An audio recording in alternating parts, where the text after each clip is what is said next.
이 시간 하나님의 말씀은 디모데후서 3장 15절에서부터 17절의 말씀입니다.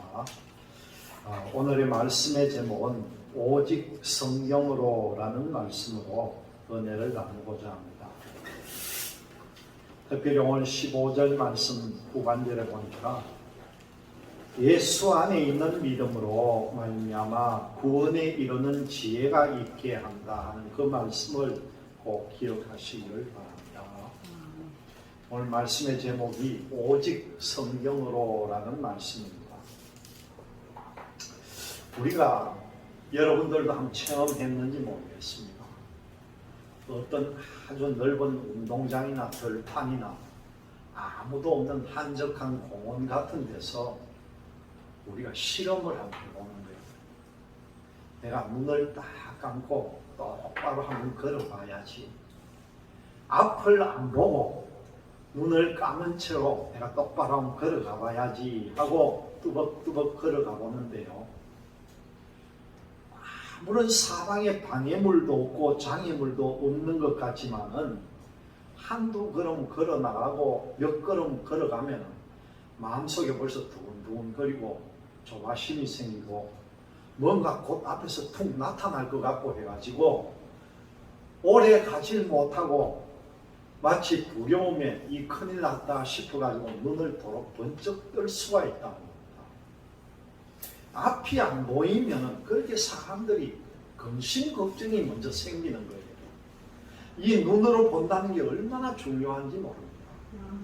눈으로 보면은 근심이 없게 됩니다. 그런데 눈앞에 안 보이고 눈앞이 캄캄해지면은요, 그때부터 근심 걱정이 생기게 되는 거죠. 어떤 심리학자들이 실험을 해봤는데요, 물이 가득 담긴 항아리 안에다가 쥐를 집어넣고 그곳을 아무것도 안 보이게 캄캄하게 덮어버렸다고 합니다. 그랬더니만은 캄캄한 물 항아리 속에 있는 쥐는 1시간을 채 못 살고 죽어버리더라고요. 그 캄캄한 속에서 금방 죽어버렸다는 거죠. 이번에는 그 항아리 뚜껑을 닫지 않고 캄캄하게 하지 않고 열어놓은 채로 쥐를 넣어봤더니만은요, 이 쥐는요 죽지 않고 사람이 꺼내줄 때까지 살아있더라고요. 그 항아리 속에. 무엇이 쥐를 죽게 했습니까? 이것은 바로 앞이 보이지 않는 절망과 또 그 다음에 살아났다는 것은 희망이 있었다는 거예요. 체력이 있고 없고는 관계가 없습니다. 살기를 포기한 절망감이 죽게 했고요, 살게 한 갈림길이 됐다는 거죠. 우리 교회에서도 가끔 전도지로 나눠주고 있는 이 가이드 포스트라고 하는 이 잡지에 보면은 절망을 희망으로 바꾸는 법이라는 그런 말이 내용에 글이 실려 있습니다. 이 절망을 희망으로 바꾸는 법이라는 이 내용을 제가 한번 읽어보니까 대학을 졸업한 23살의 청년이에요. 이름이 요요 콜린스라고 합니다. 이 요요 콜린스라고 하는 미국의 대학생이 대학을 졸업하면은 내가 무슨 일을 해야 되겠다는 희망과 꿈에 가득 차가 있었다는 거죠. 대학 시절에 이 요요 콜린스는 운동선수였습니다. 이제 내가 이 운동을 잘해가지고 대표 선수가 되고 정말 많은 상도 받고 내가 선수 생활을 마감하고는 훌륭한 지도자가 되어가지고 우리나라에 정말 체육의 미래를 내가 해나가야 되겠다, 그런 꿈을 가지고 살아갔다는 거죠. 그런데 이 23살 먹은 청년이요, 어느 날 강이 흐르고 있는 푸른 숲이 있는 곳으로 친구들과 여행을 갔다는 것이죠. 그런데 여행을 가서 가만 보니까 그 맑고 푸른 강물이 얼마나 깨끗하고, 여러분 한여름에 그런 여러분들도 체험해 봤을 거예요. 너무나 맑고 깨끗한 시냇물을 보면은 옷을 입고라도 뛰어 들어가고 싶은 욕망이 있잖아요. 한번 들어가 그 시원한 물에 담그고 싶은 그런 욕심이 생기는데, 이 청년이 그 맑고 깨끗한 물을 보고는 순간적으로 그 물에다가 좀 높이가 높았던 모양인데 언덕에서 그냥 그 강물에다 뛰어 들어가 버렸던 겁니다. 그 이후로 이 청년은 정신을 잃어버린 거죠. 눈을 떠보니까 병원이었습니다. 어떻게 됐나 물어보니까 그 뛰어들면서 그 물이 깊은 줄 알고 자기는 다이빙 하듯이 머리가 먼저 땅에 들어갔는데, 물이 맑으면서 그렇게 깊질 않고 바닥에 있는 바위돌에다가 머리를 부딪혀 놓으니까 머리에 이 위에 완전히 머리 밑으로 골절이 돼가지고 완전 사지가 마비가 돼버린 겁니다. 얼마나 절망적인 순간이었겠습니까? 그래서 눈을 뜨고는 자신의 처지를 알고는 그때부터 원망과 분노가 생기기 시작합니다. 왜 나에게 이런 일이 생길까? 하나님도 무심하시지. 내가 이 운동선수고 정말 이 나라를 위해서 많은 일을 할 것인데, 나는 이런 능력도 있고 정말 이 나라의 훌륭한 지도자가 될 내가 이 꿈을 가지고 있는데 왜 나에게 이런 일이 생길까? 심한 절망감이 이 요요 콜린스로 하여금 지옥과 같은 하루하루를 보냈다는 거예요. 정말 이렇게 사느니 차라리 죽는 게 낫겠다, 그런 생각을 하고 살고 있는 가운데에 어느 날 이 머리 밑에 사족을 못 쓰는데 그 팔에다가 어떻게 부착을 해서 성경을 보고 볼 수 있는 장치가 되어 있었던 모양입니다. 그래서 특수한 장치를 그 팔에다가 대고 이 성경을 보게 되어 있는데, 그때에 본 말씀이 뭐냐고 하니까 로마서 8장 28절의 말씀입니다. 우리가 알거니와 하나님을 사랑하는 자, 곧 그의 뜻대로 부르심을 입은 자들에게는 모든 것이 합력하여 선을 이루느니라. 너무나 우리가 잘 알고 있는 이 성경 말씀을 보게 되었다는 것이죠. 그런데 처음에 이 말씀을 봤을 때 어떻게 그 마음에 금방 이해가 됐겠습니까? 내가 이렇게 전신마비가 되었는데 여기 무슨 하나님의 뜻이 있단 말인가? 처음에는 믿지 않았지만은요, 그 말씀을 한 번 보고 두 번 보니까 정말 그 말씀 속에 하나님의 계획이 있다는 것을 깨닫게 되었단 말이에요. 결국 이 로마서 8장 28절의 말씀이 자기에게 느껴지기 시작했을 때 하나님의 계획이 있다는 것을 알고 이 말씀에서 한 줄기 빛과 소망을 찾게 되었고, 그는 일생을 온전히 주님께 맡기기로 그때 작정을 했다는 겁니다. 여러분, 이 사람이 지금 무슨 일을 하는지 압니까? 현재는요, 요요 콜린스가 주님을 찬양하는 복음송 가수가 된 거예요. 그래서 온 지방, 온 세계를 다니면서 하나님을 찬양하는 노래를 하고 자기의 노래를 앨범을 만들어서 전도를 하고 수많은 교회를 방문하면서 간증을 하고 찬양하는 일을 요요 콜린스가 하고 있다는 겁니다. 여러분, 이것이 바로 뭡니까? 이 오직 성경 하나님의 말씀의 능력인 거예요. 이 말씀이 이 청년을 변화시킨 겁니다. 절망을 희망으로 바꾸고요, 두려움을 담대함으로 바꿉니다. 말씀이 곧 희망이라는 사실입니다. 이 새벽에 짙은 어둠이 한 줄기 아침 햇살에 물러가듯이 우리를 죽이는 이 절망은요, 하나님의 말씀으로 인해서 여명으로 밝은 빛으로 물러간다는 사실입니다. 또 이런 이야기도 있습니다. 한번 잘 들어보세요. 고등학교를 졸업한 한 아들이 아버지를 졸랐습니다. 뭐라고 했겠습니까? 아버지, 이제 나도 고등학교 졸업도 하고 대학교에 들어가게 되었으니까 졸업 기념으로 아버지 자동차 한 대 사주세요. 이제 나도 운전면허 딸 수 있는 나이도 됐고 차 한 대 사주면 제가 몰고 다니겠습니다. 그렇게 이야기했다는 거예요. 그때 이 아버지가 흔쾌하게 알았다 하고 약속을 했다는 겁니다. 그래서 이제 졸업할 때가 되어서 졸업식장에 아버지가 왔는데 이 아버지가 다른 선물은 안 주면서 잘 포장이 되어 있는 성경책을 아들에게 내주는 거예요. 야, 이 졸업 선물로 이 성경책을 너에게 줄게. 네가 이 성경을 보면 말이야, 뭐가 정말 좋은 일이 있을 거야. 넌 꼭 성경을 봐야 돼. 그러면서 예쁘게 포장한 성경책을 졸업 선물로 주는 겁니다.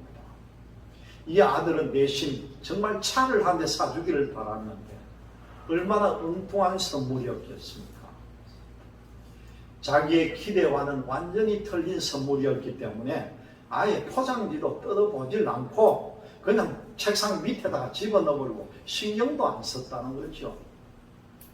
그런데 참 공교롭게도 그런 일이 있고 얼마 안 되어 가지고 아버지가 갑자기 돌아가신 거예요.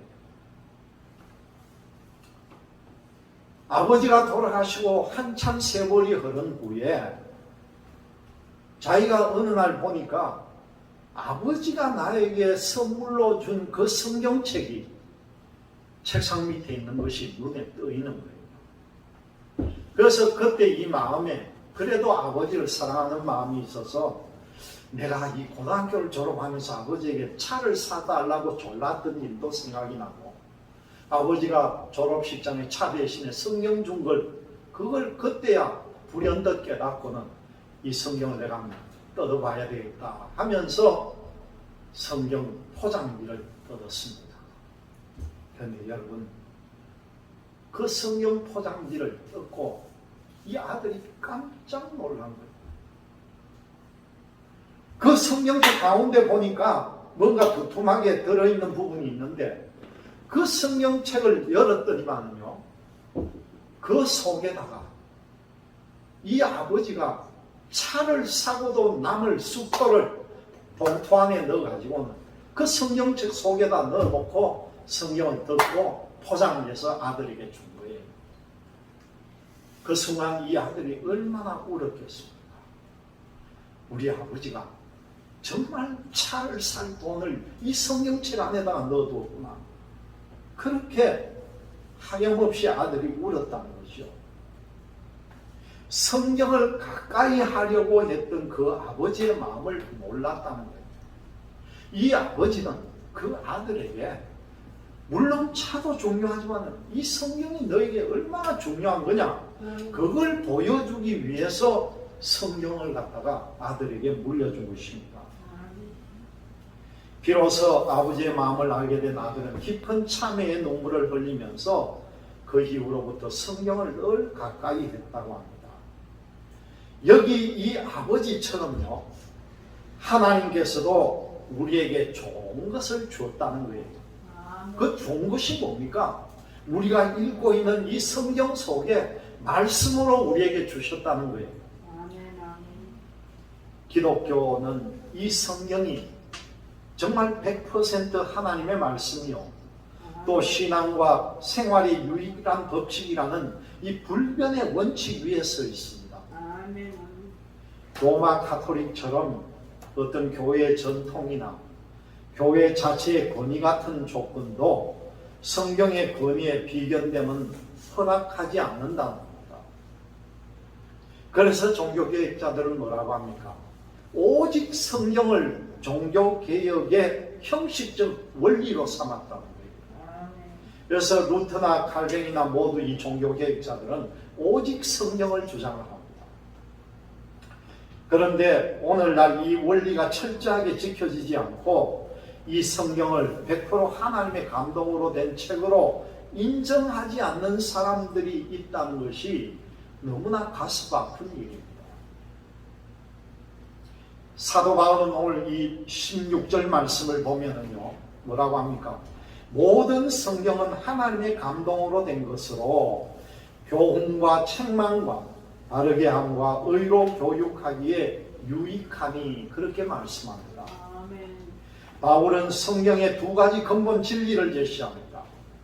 첫째는 그 기원에 있고요, 둘째는 그 목적에 관한 것이라고 합니다. 성경은 하나님의 감동으로 기록된 것입니다. 하나님이 숨을 불어 넣었다는 거예요. 이것이 바로 성경의 탁월한 점이라는 거죠. 그렇기 때문에 성경을 절대적인 진리로 믿고 우리는 의지해야 한다는 것입니다. 이 성경 말씀의 모든 계시의 압축이며 중심은 그리스도 십자가 대속의 피의 복음입니다. 복음 안에 모든 것이 다 들어있다는 것이죠.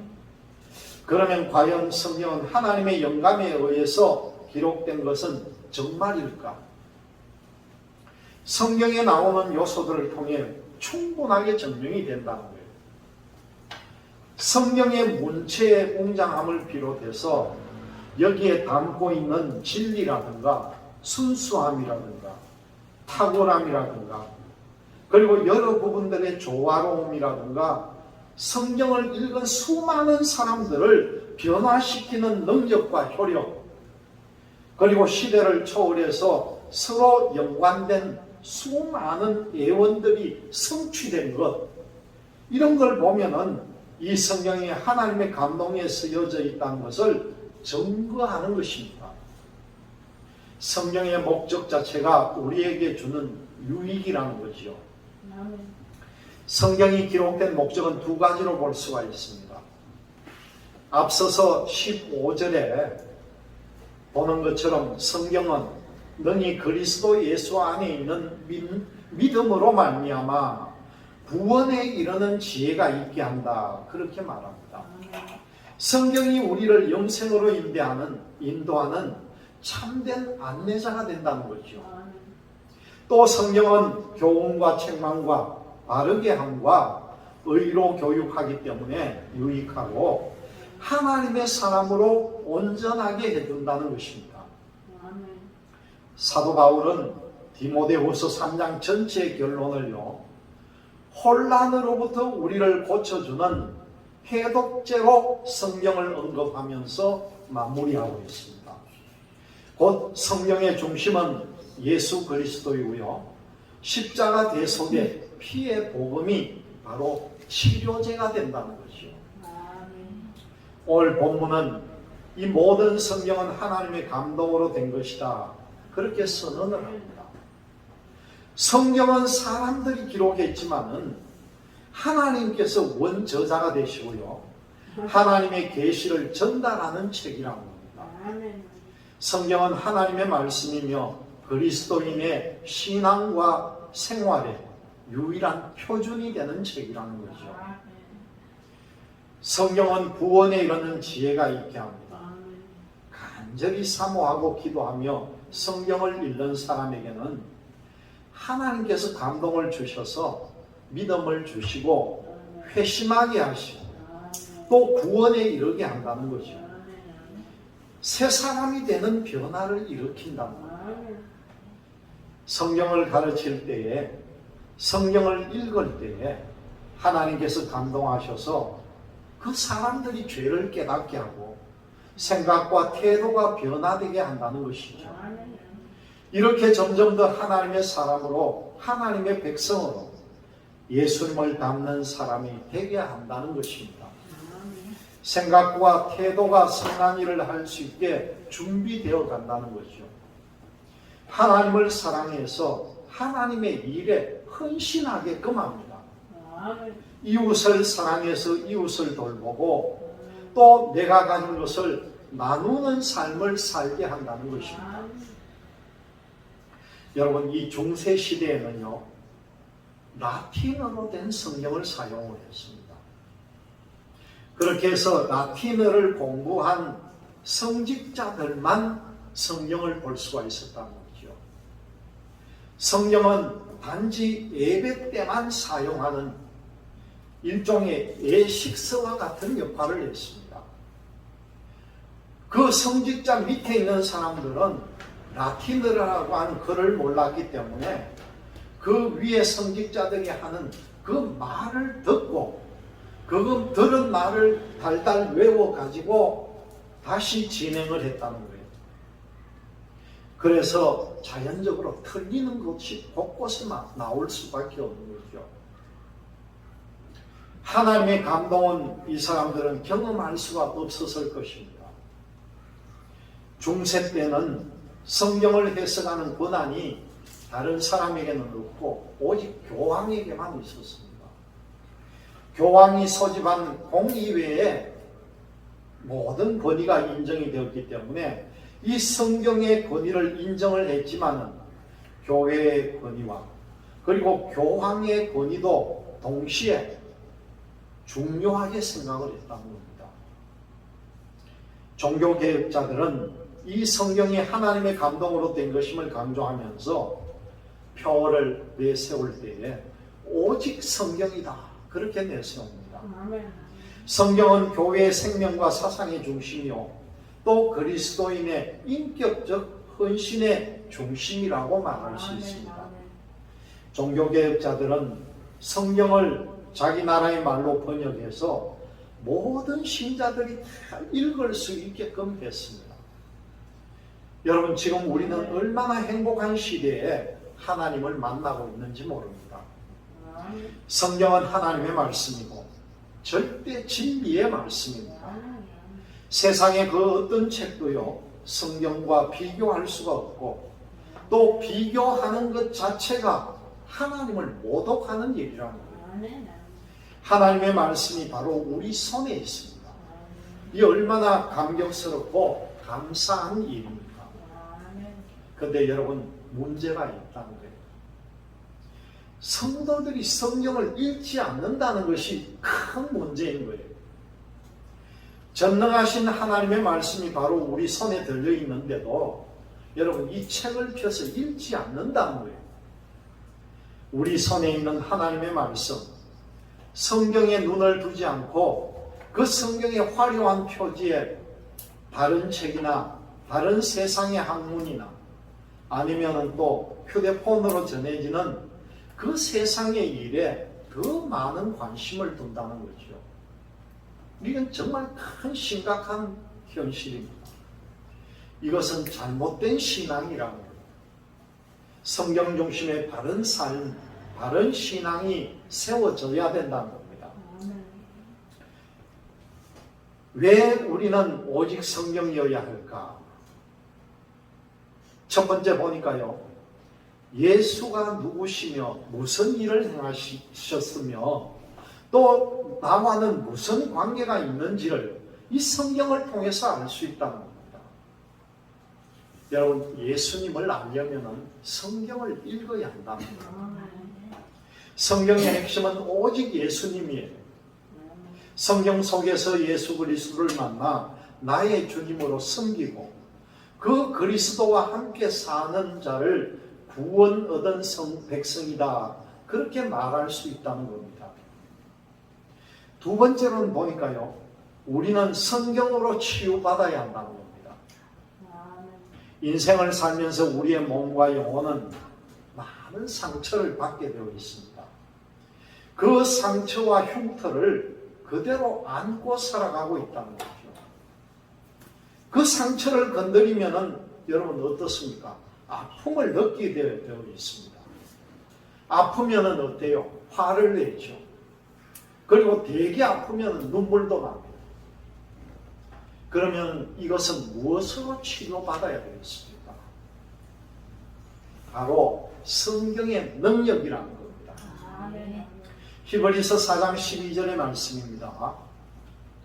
하나님의 말씀은 살아있고 활력이 있어 좌우의 날선 어떤 검보다도 예리하여 혼과 영과 관절과 골수를 찔러 쪼개기까지 하며 또 마음의 생각과 뜻을 판단하나니, 그런 말씀이 있습니다. 능력 있는 하나님의 말씀이 사람의 마음에 새겨지면은 그때 참된 치유가 일어난다는 거죠. 여러분의 아픔은 바로 이 성경으로 치유될 수 있다는 것을 믿으시기를 바랍니다. 세 번째는요, 목회도 오직 성경이라는 겁니다. 목회자는 성경 한 권만 평생 강조해야 한다는 거예요.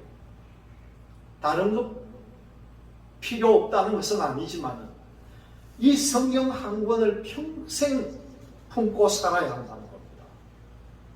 바울은 갈라디아서 1장 8절에 뭐라고 합니까? 그러나 우리가 혹은 하늘로부터 온 천사라도 우리가 너희에게 전한 복음 외에 다른 복음을 전하면 저주를 받을지어다. 그렇게 강력하게 이야기합니다. 목회자로부터 매일 성경을 읽고 가르쳐야 한다는 거죠.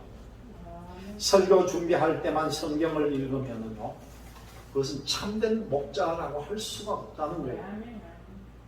네 번째로 보니까 성도들이 성경을 읽기 시작하면요, 영적 부흥이 일어난다는 거예요. 그 역설로 말하면 뭐가 됩니까? 성경을 안 읽으면 부흥이 안 일어난다는 거예요. 여러분, 느리게 성장하는 성도들이 성경을 스스로 읽기 시작하면 그때부터 변화의 역사가 일어납니다. 성령은 성경을 읽는 자에게 더 크게 역사하기 때문이라는 거예요. 성경을 읽지 않으면 영적 상태가 기름진 땅이 될 수가 없는 거죠. 영적 상태가 길가인데 씨를 뿌리면 새들이 와서 먹어버린다는 것입니다. 돌밭에 씨를 뿌리면 어떻게 됩니까? 해가 돋아서 뿌리가 말라버리게 되어 있죠. 가시떨기에 씨를 뿌리면 가시가 자라서 그 씨가 자랄 기운을 막아버립니다. 이런 상태에 있는 성도들에게 아무리 좋은 메시지를 외쳐봤자 한계가 있다는 거예요. 씨는 좋은 땅에 뿌려야만이 100배, 60배, 30배의 열매를 맺을 수 있는 것입니다. 성경 말씀이 마음에 담길 때에 비로소 좋은 땅으로 변화가 일어나기 시작한다는 거죠. 오늘 본문을 16절, 17절의 말씀을 제가 다시 한번 읽어보겠습니다. 모든 성경은 하나님의 감동으로 된 것으로 교훈과 책망과 바르게 함과 의로 교육하기에 유익하니 이는 하나님의 사람으로 온전하게 하며 모든 선한 일을 행할 능력을 갖추게 하려 함이라. 아멘. 우리에게 진리를 가르쳐주고 잘못을 꾸짖어 바르게 잡아주고 의롭게 사는 법을 알려주는 유일한 책은 이 성경밖에는 없습니다. 이 성경 한 권 들고 임마누엘로 하나님과 함께 살아가고 이 성경 한 권 들고 전도하다가 하나님의 부름을 받는 여러분들이 되시기를 주님의 이름으로 기원드립니다.